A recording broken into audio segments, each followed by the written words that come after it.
Não existe nada mais inútil do que você tentar convencer uma pessoa de uma coisa que ela acha que tem certeza e já decidiu de antemão discordar. Meu nome é Marcelo Leite, eu trabalho há mais de 2 décadas na educação, no ensino, e com a parte desde 2001 com a parte de gestão, e nos últimos 14 anos mais ou menos eu resolvi me aprofundar mais nessa questão do ensino híbrido, das metodologias, das tecnologias.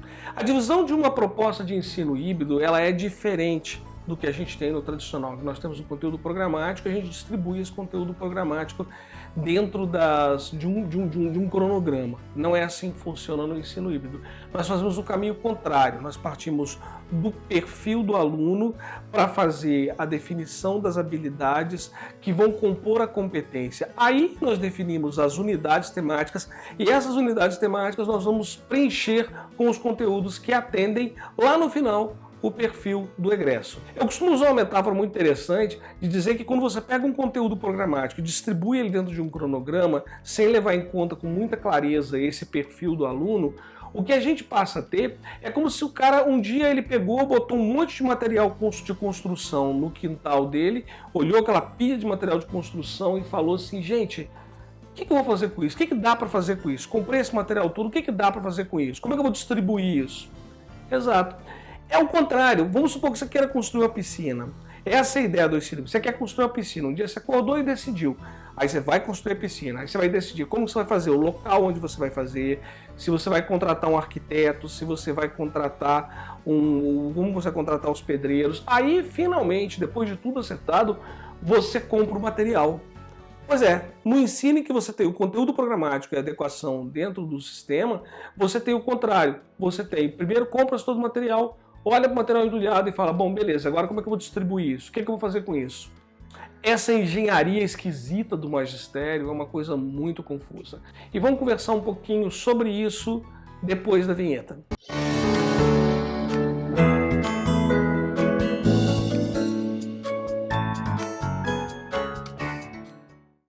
A grande diferença que nós temos no ensino híbrido é o que a gente pode chamar de mudança de foco. A gente sai do conceito papel-aluno para aluno-papel. Essa é a grande mudança que a gente vai ter nesse primeiro momento. Vou dar um exemplo para vocês da minha área, língua portuguesa, que você pega um curso de redação, por exemplo.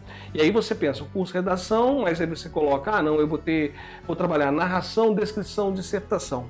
Aí é importante você definir qual é o foco que você vai trabalhar, porque é uma coisa muito ampla. Embora os textos, dentro desse conceito de tipologia textual, eles se mesclem, você vai ter trechos de narrativa, trechos de dissertação, trechos de descrição, às vezes do mesmo texto. Vamos focar numa coisa só, eu vou trabalhar dissertação. E aí eu já defini o perfil do egresso, que eu quero um aluno que seja competente na escrita de textos dissertativos. Fechou essa questão. Aí eu vou ver quais os mecanismos eu vou desenvolver. Bom, a base disso são mecanismos de coesão e de coerência. Só que coesão e coerência não são duas coisas que operam separados. E às vezes, partindo daquele princípio de você chegar em sala de aula, hoje eu vou falar sobre coerência. Você pode até trabalhar com rótulo, mas na hora que você vai para o texto, isso tem que ser trabalhado de uma forma mais integrada. De modo que você veja as duas coisas operando em conjunto e não um elemento separado, porque ambas constituem o processo de textualidade. É o que eu disse, esses mecanismos eles operam de forma conectada, interligada.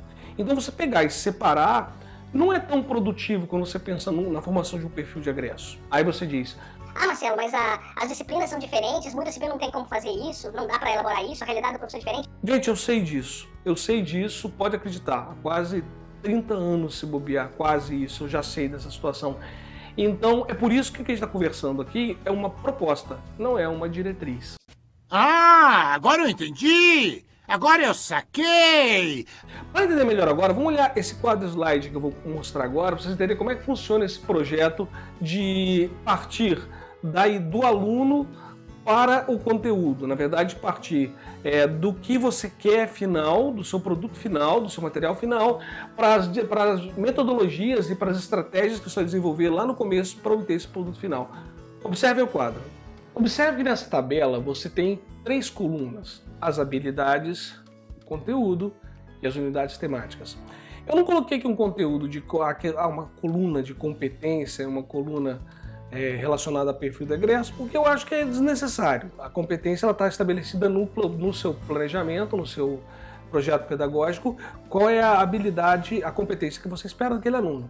As habilidades não, elas precisam ser definidas. Nesse caso aqui, eu vou ter o conjunto de habilidades em que eu tenho, do que eu quero que ele desenvolva. Se você observar, são verbos de ação do tipo escrever, do tipo elaborar, escrever. São verbos que focam mais a ação, o que eu espero que ele faça. No conteúdo, eu tenho aquilo que eu pretendo estar relacionado às habilidades, às atividades que eu vou desenvolver, que vamos falar isso mais à frente, e a unidade temática, que é o bloco maior. Nesse caso, aqui eu peguei um aspecto de dissertação e trabalhei nesses pontos, né, que você tem. Eu trabalhei a dissertação sobre o aspecto de vista, sobre o ponto de vista de expansão, de coerência. Aí eu dividi em 3 unidades temáticas. Você tem uma ideia maior, estou trabalhando coerência, e eu vou trabalhar a unidade temática de expansão por oposição, aí dá a expansão por identidade e a expansão por associação, que são as 3 formas que eu vou desenvolver. Bom, isso aqui é uma pequena parte. É lógico que no fluxo desses vídeos vocês vão ter contato com outras partes, com outros processos, eu vou ser muito mais detalhado nisso. Mas a princípio, quando eu falei no vídeo todo a respeito de habilidades, perfil do egresso, competência esperada, as habilidades, o conteúdo e a unidade temática, eu estou falando isso aqui, a história de construir a piscina do jeito certo, ok? Então, se houver alguma dúvida, pode mandar um e-mail e deixar nos comentários que eu respondo a respeito disso. Isso aqui é um caso especificamente de língua portuguesa, porque é a minha área e é uma área que eu tenho mais facilidade da exemplificação.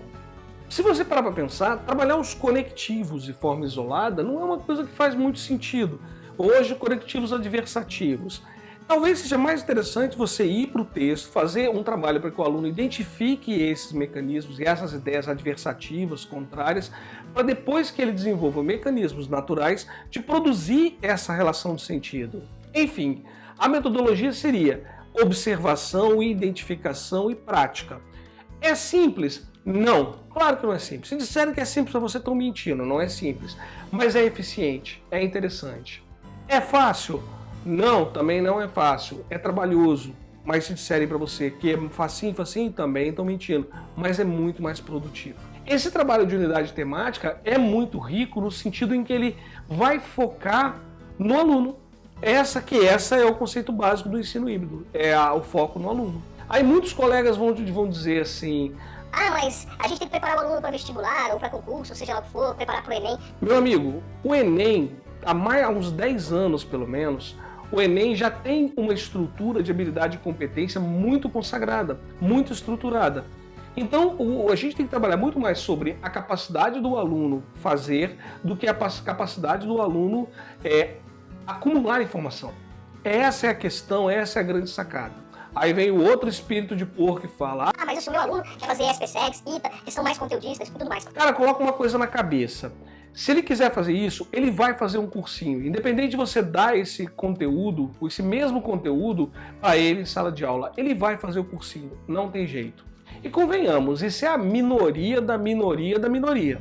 Pensar em termos de unidade temática é você moldar um programa focado exatamente nesse perfil do egresso, que é composto por competências que vão estar ligadas às habilidades.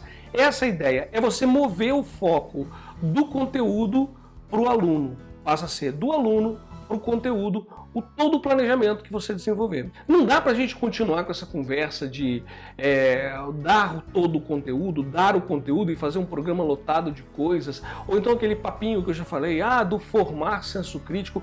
Pessoalmente, eu penso que se você usa a palavra formar senso crítico, a expressão formar senso crítico, você já está muito equivocado. O que a gente vê muitas vezes é formar papagaios, aqueles que vão repetir o discurso do professor.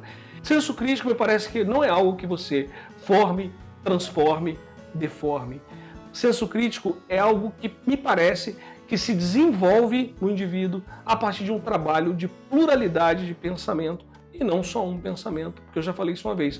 Senso crítico só forma a partir da opinião de um professor, não é senso crítico. Se você já teve alguma experiência de trabalhar com esse conceito de unidades temáticas, conta pra gente nos comentários do vídeo, é muito importante a sua participação, compartilhar esse conhecimento, esse conceito de dividir na internet o que a gente já viveu para que o outro cresça junto, como eu estou fazendo agora com vocês. Como eu me planejei e como eu me dividi em unidades para poder produzir toda semana um vídeo sobre esse tema, que é um tema muito em voga e que gera muitas dúvidas na gente. Deixa um like, compartilha, bota um comentário, isso é muito importante para a gente crescer junto, aprendendo e entendendo um pouco mais o que é essa nova realidade de ensino. Ok? Um abraço e até o próximo vídeo.